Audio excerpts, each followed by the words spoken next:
Hi, I'm Ashley Victoria Robinson. And I'm Jason Inman. And welcome to Geek News Friday, where we are going to unpack some of this week's geekiest stories for you on Friday. Yeah, just a little bit of a way to have a fun conversation on Friday about some of the news stories that happened over the past week. So let's get to the first story. Let's talk about Star Wars. MakingStarWars.net has dropped a new rumor about everyone's favorite reformed stormtrooper and what he's going to be up to in The Last Jedi.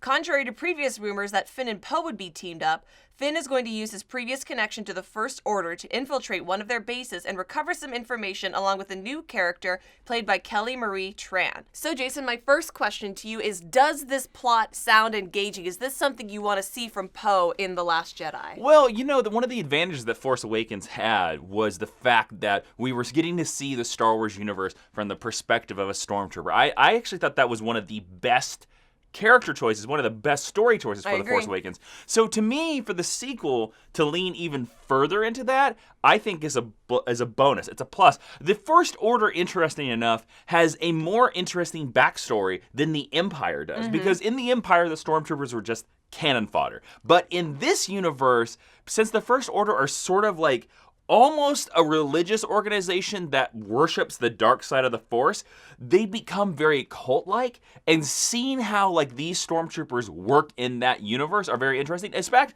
remember the line from Force Awakens where Captain Phasma was like, "What are you doing with your helmet off?" Yeah. So it even creates this idea that like once you put that armor off, you never let anybody see you out of it. So I like that idea. What about you? It becomes very ritualistic, and it becomes a lot about like a monk. Yes. Like what your habit does like defines the opposite to a Jedi. Woo! Yeah. Yeah, like, but more of like the European brand of monk than like the, you know, like East Asian brand of monk that you see from the Jedi.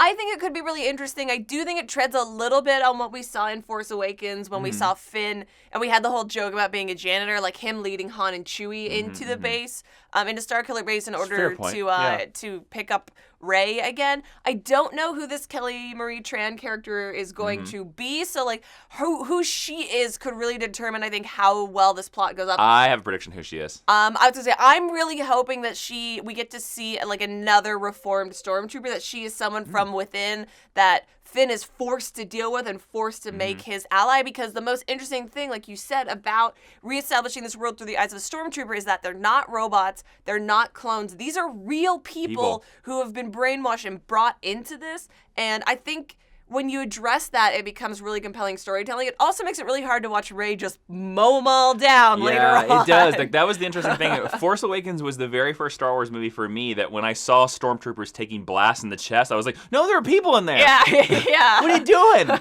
You're a murderer, Rey.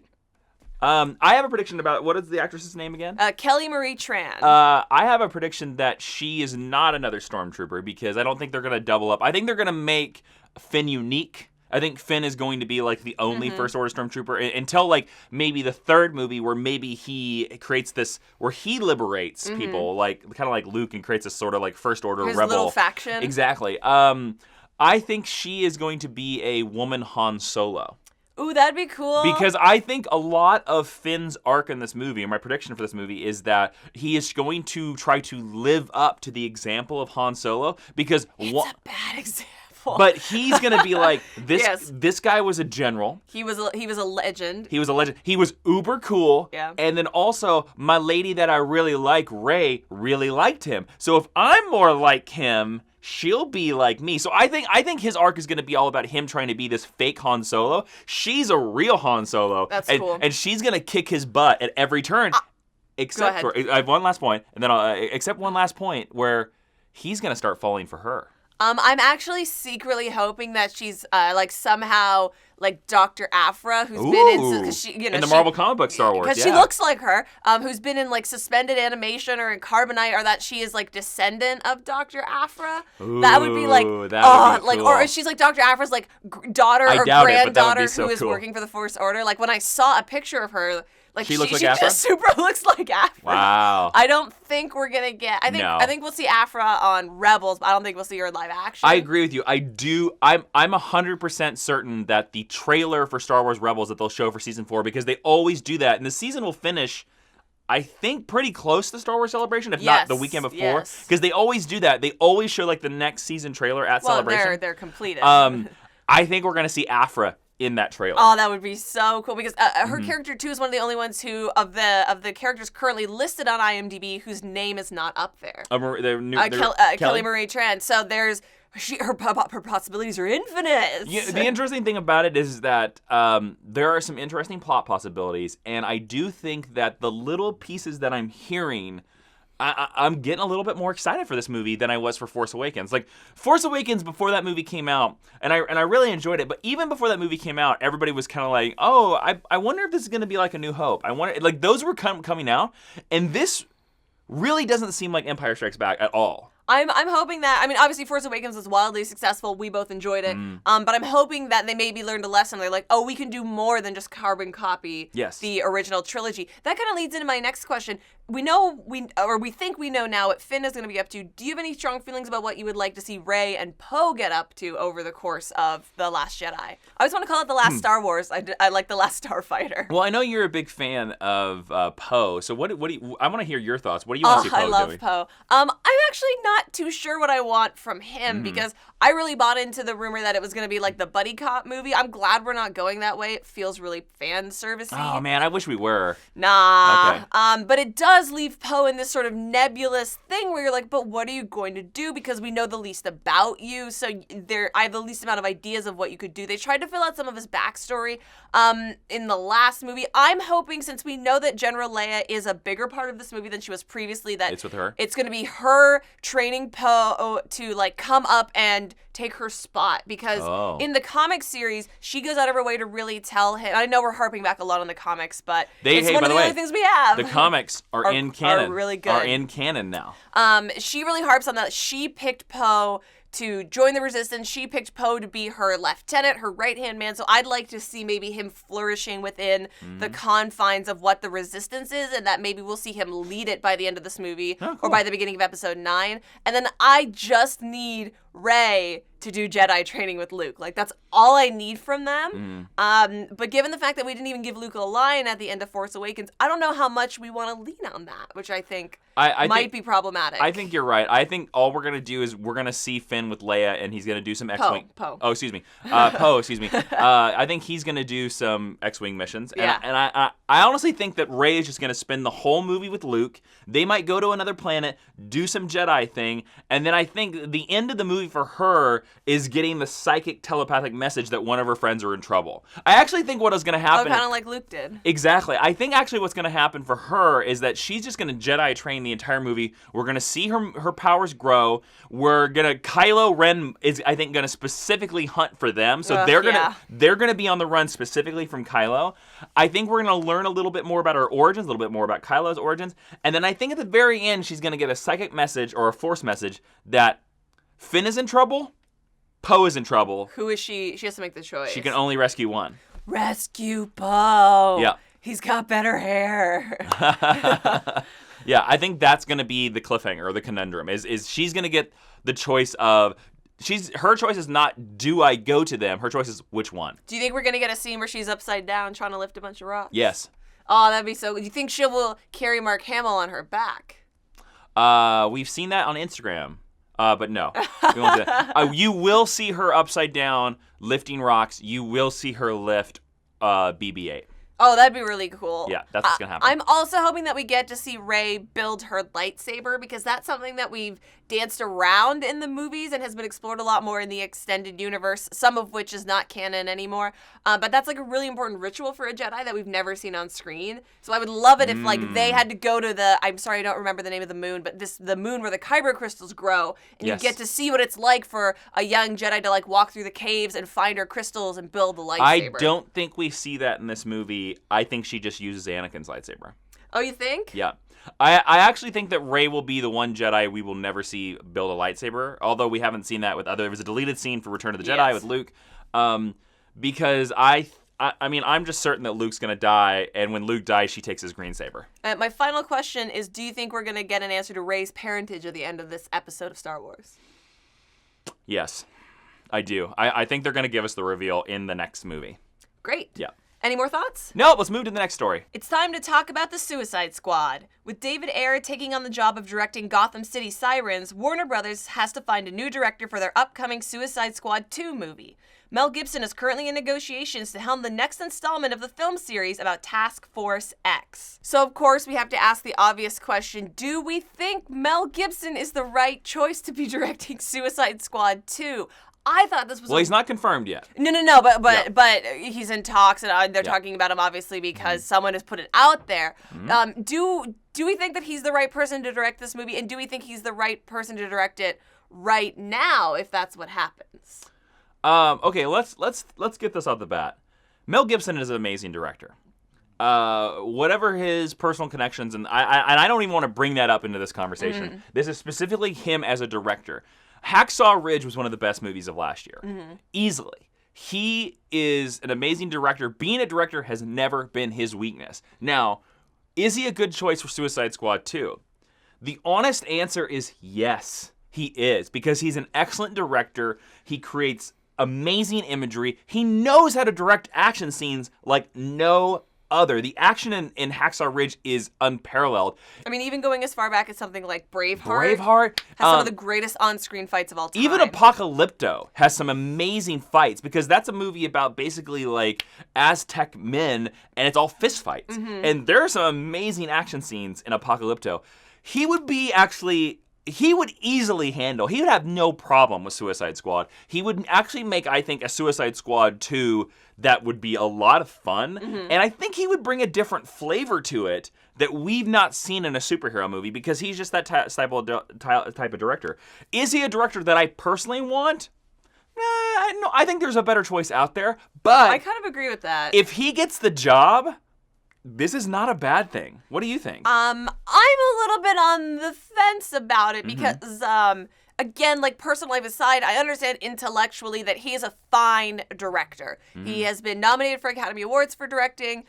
He's nominated right now. He is nominated right now for Hacksaw Ridge. He will win eventually. He's won before. Has he? Didn't he win for Braveheart? I don't remember. I will Google this. Please Google this. If he hasn't won, he will win for, like, he is a celebrated director. That's a fact. If you're a celebrated director, then you should be able to step into any genre and be able to, make it as good as it can possibly be. Now, my concern lies in that he doesn't do a ton of genre things, and right. I always want to lead on someone who is a fan or has knowledge of that type of storytelling. I know there are people who are going to be arguing that things like Apocalyptica it's not genre, but there's a lot of mysticism there. Braveheart has a lot of mysticism and like mythology around it, so that's a similar type of storytelling that you would want to see. This is very difficult to look this up. And then, I'm sorry. Then my other concern would be most of his movies tend to have one protagonist that we focus on, whereas the sort of the problem with the Suicide Squad movie is you have to highlight everyone on the squad. Yes. And maybe reacting to some of the criticisms of Suicide Squad, you want to highlight more than just Deadshot and Harley Quinn going into this next movie. I also have been thinking about if it's not Mel Gibson, because it couldn't be. There are a couple other directors Really tapped. quick point, though. You talked about Mel Gibson not being a genre director. Mel Gibson has been in lots of genre pieces. As a performer, yes. As a performer, yeah. So just want to point that out there. I will definitely bow to the point that you were making. There are a couple other people. Yes, sorry, it took me a long time. It's okay. He did win Best Director for Braveheart. Well, Braveheart, in my opinion, is his best picture. Sure, so. 100%. There are other people who are tapped that we're talking about. Mel Gibson, I think, is one of the most exciting ones. Who would we both like to see direct if it's not going to go to Mel Gibson? I want to hear your choices up because Okay. you brought it up first. Who do you want to give a shot at Suicide Squad? I want to give it. I want to give Suicide Squad 2. Dos. Chapter 2. Numero 2. Part 2. I want to numero number 2. I want to give it to someone who has worked at WB before, who has shown that he's really, really good at handling action scenes. Who's worked with Ben Affleck before, if we're going to get another Batman cameo in this movie. I think it should go to Gavin O'Connor, who we saw recently do The Accountant, who did Warrior. Interesting. I think a very safe choice. But somebody who's already in, you're right. Maybe not a wholly inspired choice. No, I'm not. And that's what I meant. But like he would He hits all the boxes. He would deliver an action movie that was good. Yes, and he is someone who is obviously already in WB's wheelhouse, Yep. having made The Accountant, and I think that he's made a lot of really great movies. He's made a lot of movies that I really like, Yep. but Suicide Squad would be a great vehicle for him to break out into being more of a mainstream big name director, and I like him, so I would like that to happen for him. Oh, good. You're looking out for him. Yeah, I got your back, Gavin. My choice is crazy. He'll never do it. They'll never offer it Doesn't to matter. him. Steven Soderbergh. That is a crazy, but like a wonderful choice. But for Suicide think Squad. about a Steven Soderbergh Suicide Squad movie. Yeah. Like, take the attitude of the Ocean's movies, put that on Suicide Squad. But then Steven Soderbergh has also made movies about like the gritty crime side. The Limey, if you've seen that movie, where Terrence Stamp just What a great call. That's a great movie. Terrence Stamp wanders around Los Angeles and pistol whips people. That's the plot of The Limey. It's pretty dark. It's pretty bloody. Yeah. Also, Out of Sight, which is an Elmore Leonard crime novel. So Steven Soderbergh has done these types of movies before, and also I would say he's done them with characters that are darker than anybody that's in the Suicide Squad. Like Terrence Stamp's character in The Limey is a bastard. Yeah. So take that attitude, mesh it into Ocean's 11, Suicide Squad 2. What a blast that movie would be. It would be an actual like heist with humor, but like really dark moments. And it would be a superhero movie unlike the editing would be magnificent. Mwah. That's true. Yeah, because he edits all his pieces. True. And Yes, he he's does. a great editor. So, yeah, I don't know. I think that's good. But it'll never happen. You know, to be honest with you, at the end of the day, if Mel Gibson got the job, I would be like, I look forward to seeing his movie. I have to say, I know they're in talks, and I know in talks can mean anything from we had a phone call up into we're about to sign a contract. It honestly- That's kind of the way entertainment reporting goes. It honestly could mean that he was outside the fence of Warner Brothers, and the security guard said, "Hey, Mel, Suicide Squad 2?" Right, And he's like, maybe. Or he was having lunch on the lot, and someone overheard him say, "I'd like to direct Suicide Squad." Yeah, it could be anything. But I will say that if they do sign him, I will be surprised by that because he's not a safe choice. And for these big genre pictures, they go with really safe choices, or they go with directors who are coming up and are about to make a big break. I will make a counterpoint to you that you are true, but the up and comers or whatever. So that they can Mel keep them Gibson is loyal. a safe choice box office wise. True. That is he true. delivers. Every one of his movies are box office. They all deliver. But he's not someone who again is known for genre Yes. or who's already like a part of the machine, Sure. the Warner Brothers machine. Well, I think we put a pin in this, so let's go to the next story. All right, it's time to talk about Logan. Logan has released a mini documentary on X23 that shows some exclusive footage in the world of the movie that hasn't been seen in the 2 previous trailers. Scrawled on the wall in one of the shots is the phrase, "Where are all the mutants?" leading to speculation about what this could be referring to. So, Jason, I want to ask you, if Logan is going to exist in this world where there's only 4 or 5 mutants, do we think that's a good choice for this heightened reality that they're telling the story in? Yeah.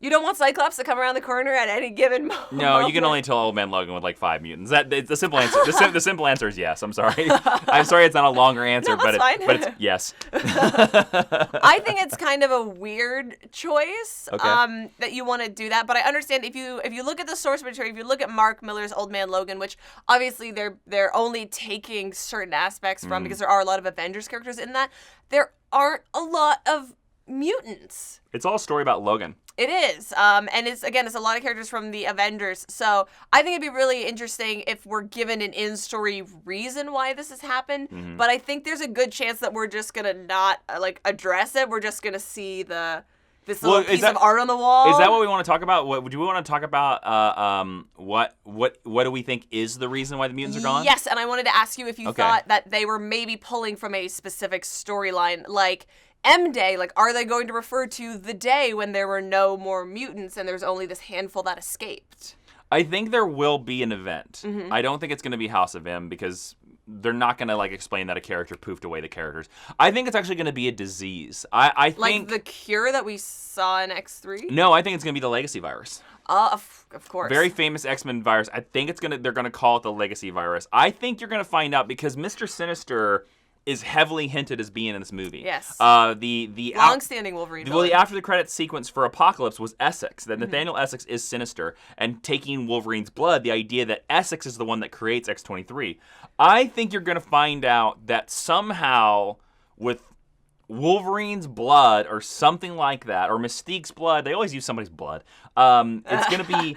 Well, it hits on your fear of disease. I think you're going to find out that Nathaniel Essex released a virus that killed everybody, that made a legacy virus and basically killed all the mutants, and only certain mutants had an immunity to it, because in every disease, certain people have immunities to it. Yes, there's certain antibodies. But I also at the same time think there's going to be a scene that is directly pulled from Oh Man Logan, where Logan is tricked into killing the X-Men. I think we're going to... Oh, really? I think, because that is such a powerful scene, I think we're going to see it. It may not be the X-Men, but they're going to show us a scene where Wolverine is somehow mind-controlled, and he's, maybe because of the virus, and he's going to go berserker, and he's going to kill a bunch of mutants, and in that scene, he's going to be wearing the classic costume. Oh, that would be so cool if we Yep. finally get to see him in the costume. I thought you bringing up the legacy virus was a really good pull, because there is a storyline where X-23 becomes infected with the legacy virus. There you go. And it has to be removed from her by elixir and dealing with all of that. Mm-hmm. So I think that's a really great thing to like pull from. And it's a really easy way to explain why like maybe we only paid for like 2 other X-Men to show up in a flashback in the course of this movie. Well, also, too, like, who knows, like, maybe Professor X doesn't have his powers anymore. I actually think there's a good chance that is what is going on, because if you think about it, if someone is an all-powerful telepath and telekinetic, they shouldn't be suffering from a degenerative disease, and right now that's been heavily implied. Well, it's been said basically that he has Alzheimer's. Right. Yeah. So for me, or at least the way that I would think about that power set, is that it either has to be damaged or completely removed.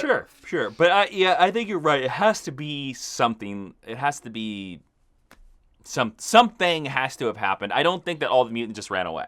You don't think they just ran off to like Utopia to go they're dead. hang out? They're dead. Do you think we're gonna have another scene where Logan is grieving over the loss of Jean Grey? Yes. Why? I'm so tired of that. Famke Janssen's in this movie. I'll put money on it right now. I mean, I would love to see that, but I'm tired of Logan being sad about Jean Grey. I mean, Famke Janssen is in this movie. To be honest with you, it would not surprise me if this movie contains a singular scene, just like Days of Future Past, where it's a flashback, and you see James Marsden, Famke Janssen, Kelsey Grammer, even Alan Cumming. It would not surprise me if you see all of them. You know what? Because the movies haven't touched on at all the close friendship between Nightcrawler and Wolverine. It would be really cool if we got like a flashback scene of that. That would be... I would be so happy. Again, if Alan Cumming comes back for this movie.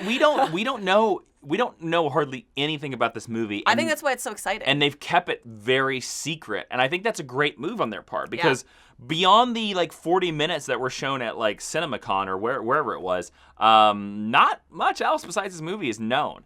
And the people are getting to see like advanced screenings of it like for the first time this week.